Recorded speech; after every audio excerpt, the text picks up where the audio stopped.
Imagine this. It's a Tuesday evening. You just got home from work, you're tired, you're hungry, and before you even sit down, you open your banking app. Almost out of habit, almost out of fear. And you look at your balance, and it's lower than you thought. Again, you scroll through the transactions trying to figure out where it all went. Coffee here, a delivery order there, a subscription you forgot about, gas. That thing you bought online last week that seemed like a great deal at the time. And the total damage isn't even from anything crazy. Nothing extraordinary happened this month. You didn't go on vacation, you didn't splurge on anything major, you just lived. And yet here you are, more than halfway through the month, with barely enough to cover what's left. And the worst part? You already know what you're going to tell yourself. You're going to say, next month I'll be more careful. Next month I'll actually save something. Next month will be different. But here's the question I need you to sit with for a second. How many times have you said that? How many next months have come and gone looking exactly like the one before? Because if the answer is more than once, if that cycle feels frustratingly familiar, I need you to understand something important right now before we go any further. You are not the problem. Your discipline is not the problem. Your income might not even be the problem. The problem is the order in which you're handling your money. And today, that order is going to change. My name is Max, and in this video, I'm going to walk you through one of the most powerful, most underrated, and most transformative financial principles that exists. A principle so deceptively simple that most people dismiss it without ever truly applying it. But the people who do apply it, the ones who actually commit to it, automate it, and let it run, they look back 5, 10, 15 years later and point to this one decision as the moment everything shifted. The principle is called paying yourself first. And by the end of this video, you're not just going to understand what it means on a surface level. You're going to understand the psychology behind it, the math that makes it devastating in the best possible way, the exact steps to implement it starting today, and why it changes not just your bank account, but your entire identity around money. Let's get into it. Why the traditional money system is designed to keep you broke. Before we talk about the solution, we need to talk honestly about the problem. Because the way most of us were taught to handle money, whether by our parents, by school, or just by watching how the people around us did it, is fundamentally broken. Not slightly off, not a little inefficient, fundamentally structurally broken. Here is the traditional order of financial operations that the vast majority of people follow their entire lives. Step 1, you get paid. Step 2, you pay your rent or mortgage. Step 3, you pay your bills, utilities, phone, insurance, subscriptions. Step 4, you buy groceries, gas, and everything else you need to function. Step 5, you spend on lifestyle, eating out, entertainment, clothes, whatever makes life feel worth living. And then step 6, if, and this is the critical word, if there is anything left after all of that, you think about saving it. Do you see the problem? Saving is step 6. It's the last thing that happens. It's the financial afterthought. It gets whatever scraps survive after everything else has taken its share. And the reason this is catastrophic isn't just logical, it's psychological. Because human beings don't naturally leave money on the table. We spend what's available. We find reasons to use what's in front of us. This isn't weakness or stupidity. It's actually a deeply wired survival instinct. For most of human history, consuming available resources immediately made sense. You didn't save the berries for next week, you ate them now. But that instinct in the modern financial world destroys wealth building before it ever starts. There's a principle in psychology and productivity called Parkinson's Law, and it states that work expands to fill the time available for its completion. The same law applies perfectly to money. Spending expands to fill the income available. Give yourself access to $3,000 this month, and your brain will find $3,000 worth of things to spend it on. Give yourself access to $5,000, and $5,000 disappears. The amount almost doesn't matter. What matters is what's accessible. And when your savings are treated as whatever's left over, they are permanently, perpetually accessible to your spending habits. This is why people who get raises often don't feel richer 6 months later. This is why lottery winners go broke. This is why someone earning $80,000 a year can feel just as financially trapped as someone earning $30,000. The income went up, the lifestyle adjusted to match. Nothing was protected first, and so nothing was saved. The system is set up to consume everything you earn. Paying yourself first is how you break out of that system entirely. What paying yourself first actually means. Let's define this clearly, because this phrase gets thrown around a lot and it's often misunderstood. Paying yourself first does not mean treating yourself. It does not mean buying something nice as a reward for working hard. It means something far more powerful and far more disciplined than that. Paying yourself first means that the moment your paycheck arrives, before a single dollar is spent on anything else, a predetermined portion of that money is automatically moved into an account dedicated to your future. Before rent, before groceries, before bills, before everything. Your future self gets paid first. Everyone else, gets what's left. You become your own most important financial obligation, not the most convenient one, not the one you get to when there's something remaining. The first one, the non-negotiable one. Think about how you treat the other bills in your life. Your landlord gets paid every month reliably without debate. Your phone company gets paid.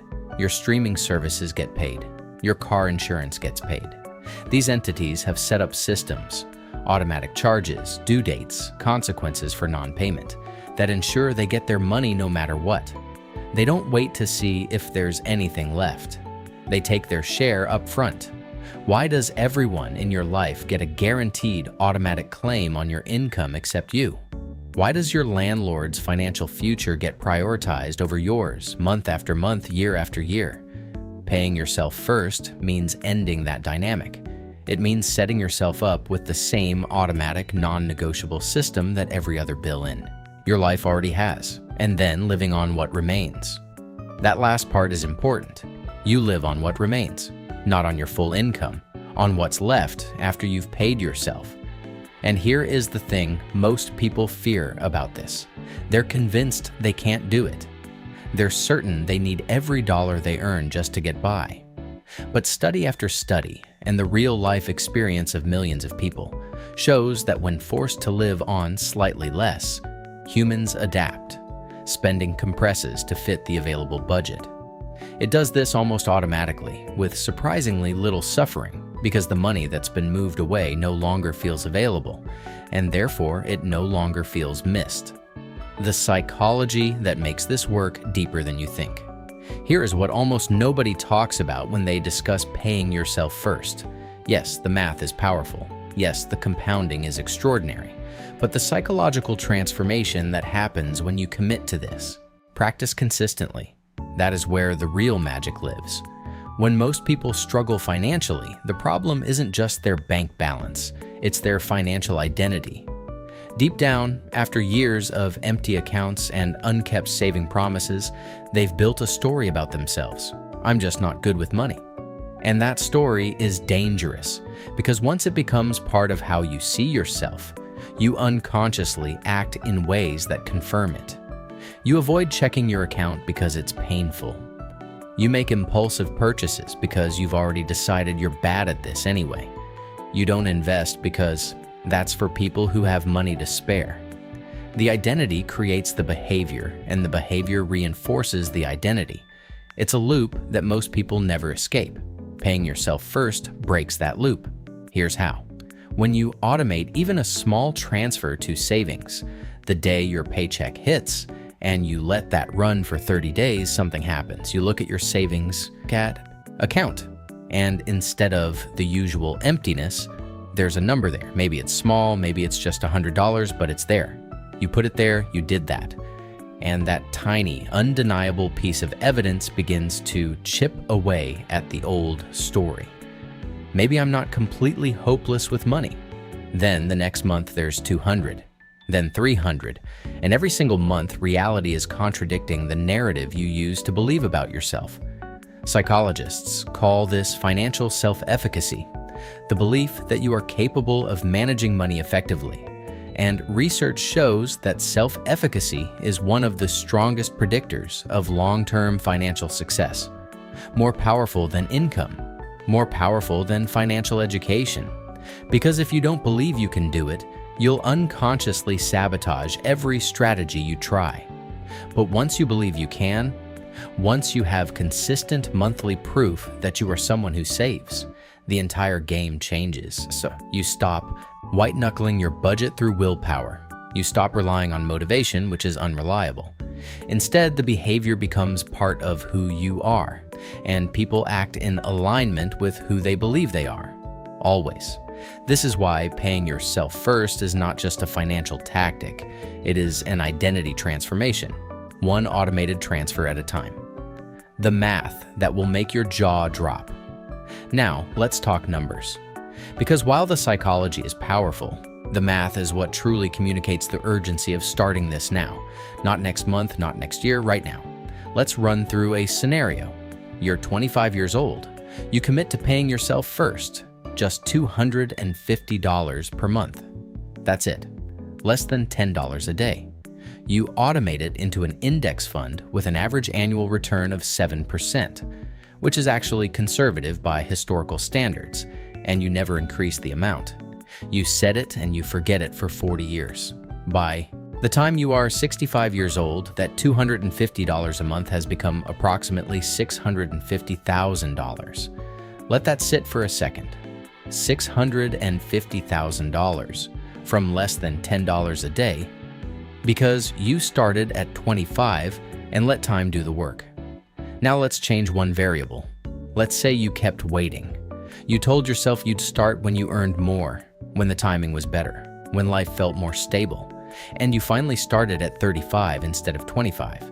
Same $250, same 7% return, same commitment. By 65, roughly $300,000. You waited 10 years and it cost you $350,000. Those 10 years of delay, those 120 months of "I'll start soon," had a price tag of $350,000. That is the brutal, unforgiving arithmetic of compound interest. It rewards the people who start early and punishes every year of delay with compounding losses. And here's what makes this even more striking. The $250 you invested over that full 40 years, the actual money you transferred out of your paycheck totals $120,000. The other $530,000, that came entirely from compounding. From your money-making money, which made more money, which kept making more money. You didn't earn that through work. You earned it through time and consistency. This is why paying yourself first isn't just a nice habit. It is the most efficient wealth-building mechanism available to an ordinary person. And it is completely, entirely accessible to you right now. The exact steps to implement this starting today. Enough theory. Let's build the system. Step 1.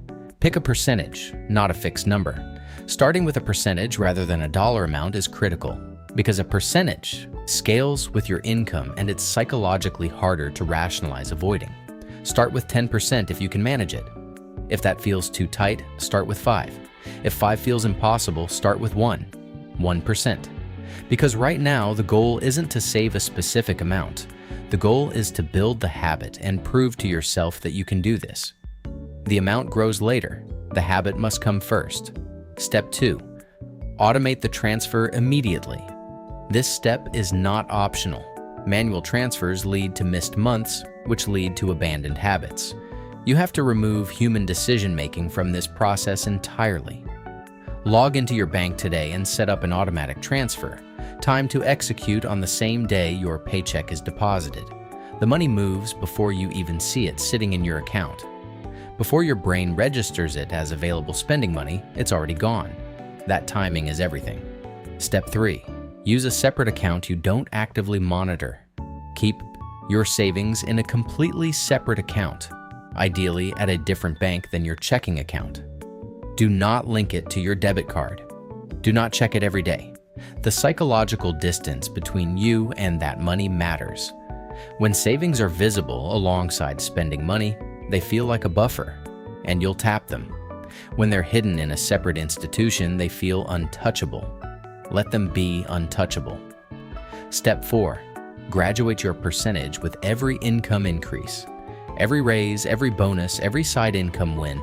Before your lifestyle has a chance to expand to absorb the new money, increase your automated savings percentage first, even by 1%.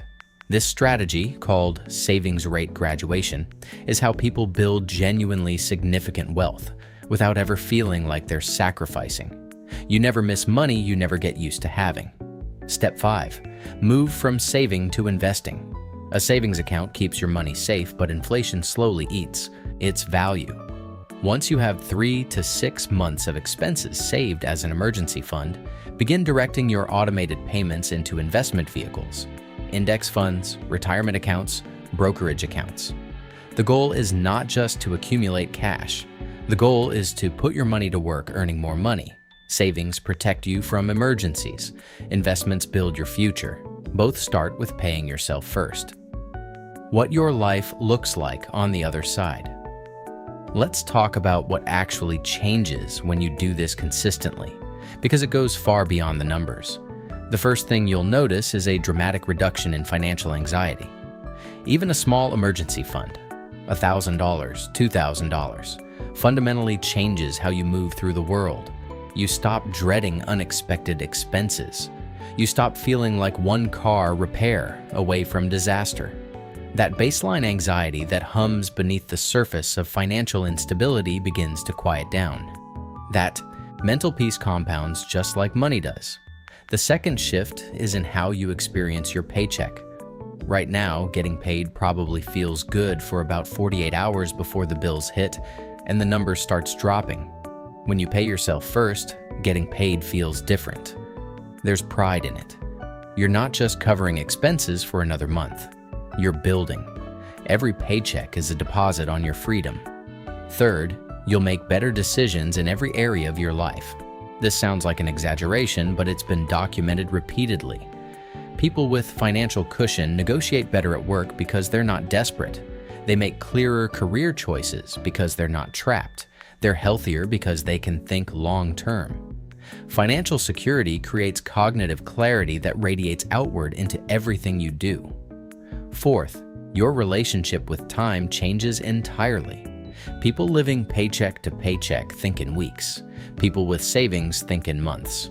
People with investments think in years and decades. The longer your time horizon, the better every decision you make.